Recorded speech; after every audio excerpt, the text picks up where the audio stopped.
Добрый день! Сегодня мы с вами приготовим бурятское блюдо шарбин. Для того, чтобы приготовить шарбин, нам потребуется для начинки говядина, соль, вода и без котления мука. Для теста нам потребуется 2 яйца, вода, мука.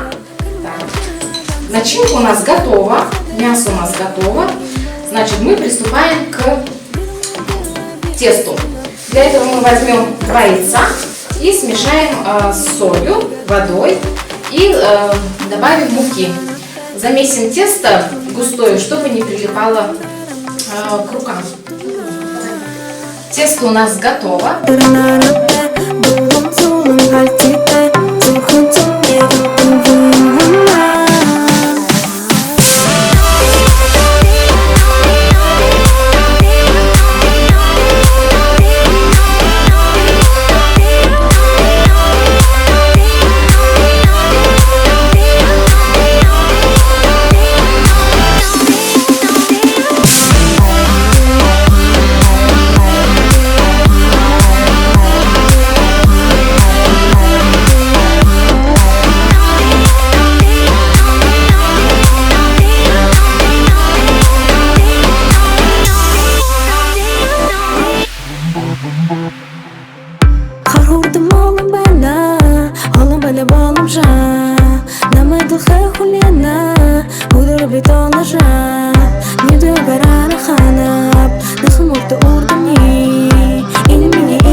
Alhandara mushunu tuna,